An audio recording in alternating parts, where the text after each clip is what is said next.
ఉలవల వినియోగం వల్ల 10 రకాల ఆరోగ్య ప్రయోజనాలు ఉన్నాయి. వాటన్నిటిలో ముఖ్యమైనది, కీలకమైనది, ప్రప్రథమంగా షుగర్ వ్యాధి. దీన్నే డయాబెటీస్ అంటారు, మధుమేహ వ్యాధి అంటారు. ఇది ఎక్కడ చూసినా ఈ మధ్యకాలంలో ఇంటికి ఒకరి షుగర్ వ్యాధి ఉన్నవాళ్ళు ఉంటున్నారు. ఉలవలు తింటే షుగర్ నియంత్రణ బ్రహ్మాండంగా జరుగుతుంది. షుగరు ఈ రక్తంలో స్థిరీకరించబడుతుంది. షుగరు ఉన్నవాళ్ళు ప్రతి ఒక్కరూ మన కొత్తగా బయటపడిన షుగర్ ఉన్న ట్యాబ్లెట్ వాడవలసిన అవసరం లేదు. అమెరికాలో, పాశ్చాత్య దేశాలలో పరిశోధనలో వెల్లడించింది ఏంటంటే దీంట్లో 2 రకాల షుగర్లు ఉన్నాయి. టైప్ 1 డయాబెటీస్ అని, టైప్ 2 డయాబెటీస్. టైప్ 1 డయాబెటీస్ అంటే చిన్న వయసులోనే వస్తుంది. అది ఊయల్లో ఉన్న పసికందు నుంచి స్కూల్ పిల్లల వరకు ఉంటుంది. అది ఆ టైప్ 1 డయాబెటీస్ 100 మంది షుగర్ వాళ్ళు ఉంటే 10 మందికే ఉంటుంది. 90 మందికి టైప్ 2 డయాబెటీస్. ఈ టైప్ 1 డయాబెటీస్ అనే వారికి మనము ఇన్సులిన్ ఇవ్వాల్సిందే తప్పదు. టైప్ 2 డయాబెటీస్ అనేది 40 సంవత్సరాలు దాటిన తర్వాత వస్తుంది. వాళ్ళకి అసలు ట్యాబ్లెట్లు వాడకుండా ఆహార నియమాల ద్వారా దాన్ని నియంత్రించవచ్చు. మరి కొత్తగా బయటపడిన వారికి ఆహార నియమాలు అన్నారు, ట్యాబ్లెట్ వద్దన్నారు. మేము తెలుసో తెలవకో 3 ఏళ్ళ నుంచి మందులు వాడుతున్నామంటే, మందులు ప్రారంభించి 5 సంవత్సరాలు అయితే 5 సంవత్సరాల లోపు ఉన్న వారందరూ కూడా క్రమేణా మీ ట్యాబ్లెట్లు తగ్గించేసి ట్యాబ్లెట్లు మందు బిళ్ళలు లేకుండానే షుగర్ని నియంత్రించవచ్చు. ముందు బరువు తగ్గాలి. బరువు అధికంగా ఉండడానికి ఒక ప్రధాన కారణం థైరాయిడ్ గ్రంథి లోపము, పనిచేయదు సరిగా. థైరాయిడ్ సరిగా పనిచేస్తుందా లేదా అని రక్త పరీక్ష చేయించుకుని థైరాయిడ్ లోపం ఉంటే థైరాయిడ్ ట్యాబ్లెట్ వాడటం ద్వారా బరువు తగ్గుతారు. ఇంకోటి, ప్రతిరోజు క్రమము తప్పకుండా యోగా, ప్రాణాయామము, ధ్యానము, వ్యాయామం చేయాలి.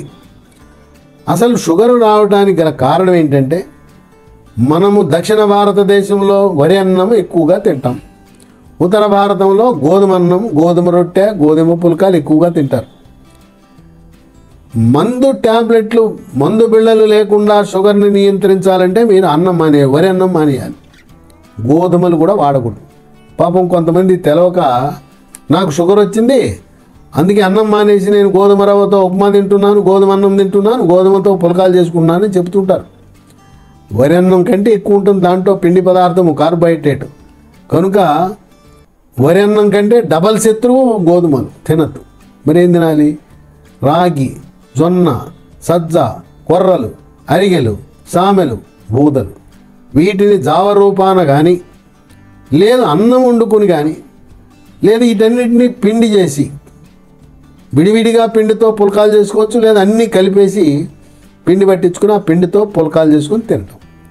ఈ చిరుధాన్యాలు ప్రారంభిస్తే అసలు షుగర్కి ట్యాబ్లెటే అవసరం లేదు.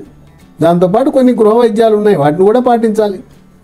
ఒక పావు కేజీ మెంతులు, 100 గ్రాముల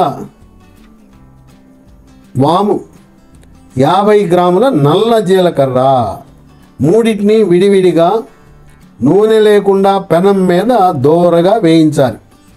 చల్లారిన తర్వాత మూడింటిని కలిపి మిక్సీలో వేసి పొడి చేసి ఉదయం 1 స్పూను, రాత్రి 1 స్పూను గ్లాసు నీళ్ళలో కలుపుకొని తాగితే షుగర్ నియంత్రణ బ్రహ్మాండంగా జరుగుతుంది. కొంతమంది మెంతులు రాత్రిపూట నానబెట్టుకుని ఉదయాన్నే మెంతులు నవిలేస్తుంటారు, నీళ్లు తాగుతుంటారు. అలా కూడా చేయొచ్చు. కానీ మెంతులు, వాము, జీలకర్ర మూడింటితో చేసిన చిట్కా వైద్యం బ్రహ్మాండంగా పనిచేస్తుంది. తమలపాకులు ఉంటాయి కదా, కాడ తీయండి. 2 తమలపాకులు పొద్దున, 2 తమలపాకులు రాత్రిపూట నవలండి, షుగర్ బ్రహ్మాండం కంట్రోల్ అవుతుంది. నర్సరీకి వెళ్తే ఇన్సులిన్ మొక్కలను దొరుకుతాయి. ఇన్సులిన్ మొక్కలు అవి తెచ్చుకుని ఇంట్లో పెట్టుకోండి. నేల లేని వాళ్ళు కుండీలో పెట్టుకోండి. పొద్దున్న 2 ఇన్సులిన్ ఆకులు, రాత్రి 2 ఇన్సులిన్ ఆకులు వాడారంటే బ్రహ్మాండంగా నియంత్రణకు వచ్చేస్తుంది. వీటితో పాటు ఆకాశ పండు, స్కై ఫ్రూట్ సీడ్, పైనుండే గోధుమ రంగు పొరను తొలగించి తెల్లగా చేదుగా ఉండే స్కై ఫ్రూట్ విత్తనాన్ని మింగాలి. ఉదయం 1, రాత్రి 1 మింగాలి. ఇదే కాకుండా పన్నీరు ఫూల్ అనే విత్తనాలను రాత్రిపూట 10 విత్తనాలను నీళ్ళలో నానబెట్టి ఉదయాన్నే మనం ఏ విధంగా అయితే చింతపండు నుంచి చింతపండు పులుసు తయారు చేస్తాం, వాటిని గట్టిగా పిసికిన తర్వాత పిప్పి తీసేసి నీళ్లు తాగాలి. ఈ విధమైన చిట్కాలు పాటిస్తే అసలు షుగర్ వ్యాధికి ట్యాబ్లెట్ అవసరం లేదు. ఈ ఉలవలు కూడా షుగర్ని నియంత్రించడానికి దోహదపడతాయి. ఈ 2 ఉలవల వల్ల రక్తంలో చెడు కొలెస్ట్రాల్, బ్యాడ్ కొలెస్ట్రాల్, దీన్ని LDL కొలెస్ట్రాల్ అంటారు, దాన్ని తగ్గించి గుండెపోటు, హార్ట్ అటాక్ రాకుండా నివారిస్తుంది. ఈ మధ్యకాలంలో చిన్న వయసులోనే హార్ట్ అటాక్లు వచ్చేస్తున్నాయి. ఎవరికైనా ఛాతీలో నొప్పొచ్చి, చెమట పట్టి, తీవ్రమైన ఆయాసం వస్తే నేను నిర్లక్ష్యం చేయొద్దు. ముఖ్యంగా తెల్లవారుజామున ఇలాంటి లక్షణాలు కనపడితే వెంటనే 108 అంబులెన్స్ను పిలిచి అన్ని సదుపాయాలు కలిగిన హాస్పిటల్కి వెళ్ళండి. ఇక 3 స్థూలకాయము, భారీకాయం ఉన్నవారు ఉలవల వల్ల బరువు తగ్గుతారు. బరువు అధికంగా ఉన్న ప్రతి ఒక్కరూ కూడా వాళ్ళు తినేది గుప్పెడన్నం 100 కేజీలు బరువు ఉంటారు. వాళ్ళు మనంతటగా మనమే, డాక్టర్లు ఏమి రాయాల్సిన అవసరం లేదు, ఒక మంచి ల్యాబొరేటరీకి వెళ్ళి థైరాయిడ్ రక్త పరీక్ష చేయించుకోండి. T3, T4, TSH. థైరాయిడ్ గ్రంథి లోపం ఉన్నప్పుడు కూడా బరువు పెరుగుతారు. ఆ విధంగా ఉలవల వల్ల బరువు తగ్గే గుణం ఉంటుంది. 4 మూత్రపిండంలో రాళ్ళు చాలా సహజం. మూత్రపిండంలో రాయి ఉన్నంత మాత్రం ఆపరేషన్ అవసరం లేదు. 9 మిల్లీమీటర్లు అంటే 1 సెంటీమీటర్ ఉండే తక్కువ ఉండే రాయిని అది నీళ్లు తాగితే, మంచినీళ్ళు తాగి కొన్ని గృహ వైద్యాలు చేస్తే దాని అంతర్గతే వెళ్ళిపోతుంది. కనుక మూత్రపిండంలో రాళ్ళు ఉన్నవారు ఉలవల వల్ల ఎంతో మేలు జరుగుతుంది. రాళ్ళు పగులుతాయి, రాళ్ళు బయటికి పోతాయి. మూత్రపిండాల పనితీరుని మెరుగుపరుస్తుంది. తరచు మూత్రంలో చీము కణాలు, యూరిన్ ఇన్ఫెక్షన్ లాంటి సమస్యలు ఉండేవారికి కూడా ఉపయోగపడుతుంది. 5 చర్మ సౌందర్యాన్ని కాపాడుతుంది. చర్మము కాంతివంతంగా నిగనిగలాడుతుంది, మెరిసిపోతుంది. ముఖం కళగా ఉంటుంది. ముఖంపై మొటిమలు రావు, మచ్చలు రావు. చర్మంపై పొక్కులు, గుల్లలు, సెగ్గడ్డలు, గజ్జి, తామర రాకుండా నివారిస్తుంది. 6 చాలా విశిష్టమైంది. ఉలవల వల్ల, ఉలవచారు వల్ల మగవారికి వీర్యము యొక్క పరిమాణం పెరుగుతుంది. వీర్య కణాల సంఖ్య పెరుగుతుంది. వీర్య కణాల యొక్క చలనం పెరుగుతుంది. కనుక సంతానలేమితో సతమతమవుతున్న వారు ఈ ఉలవల వల్ల వీర్య వృద్ధి జరగటం అనేది తథ్యం. అంతేకాకుండా మగ హార్మోన్ల ఉత్పత్తిని పెంచి మగతనాన్ని పెంచుతుంది. అంగస్తంభనం బాగా జరుగుతుంది. శీఘ్ర స్ఖలనాన్ని నివారిస్తుంది. స్వప్న స్ఖలనాన్ని దూరం చేస్తుంది. ఇక 7 కాలేయం యొక్క పనితీరుని మెరుగుపరుస్తుంది. కాలేయంలో కొవ్వు చేరకుండా నివారిస్తుంది.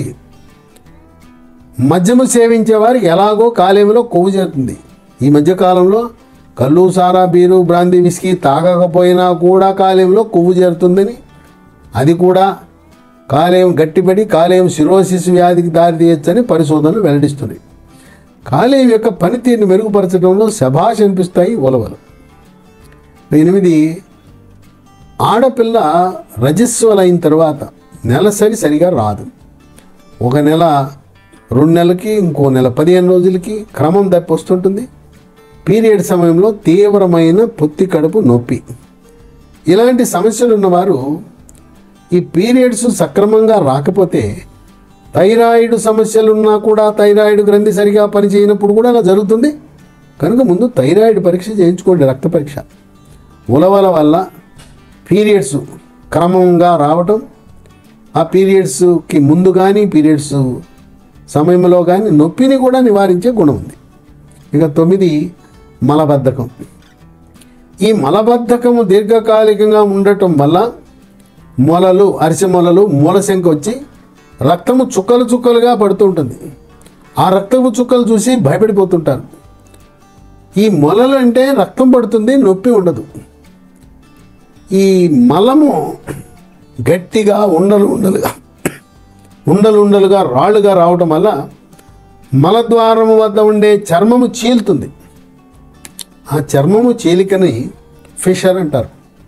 ఈ ఫిషర్ ఉన్నప్పుడు నరకయాతనే. మల విసర్జనకి వెళ్ళాలంటే భయం. వెళ్ళి కూర్చుని మలం బయటకు వస్తున్నప్పుడు ఇక నానా యాతనలే. మల విసర్జన పూర్తయిన 4-5 గంటల దాకా కూడా నొప్పి ఉంటుంది. సీటు మీద కూర్చునే పరిస్థితి లేదు, కుర్చీ మీద కూర్చొనే పరిస్థితి ఉండదు. కనుక మలబద్ధకం ఉన్నప్పుడు మొలలే కాకుండా ఫిషర్ వచ్చి మనని నొప్పితో బాధ పెడుతుంది.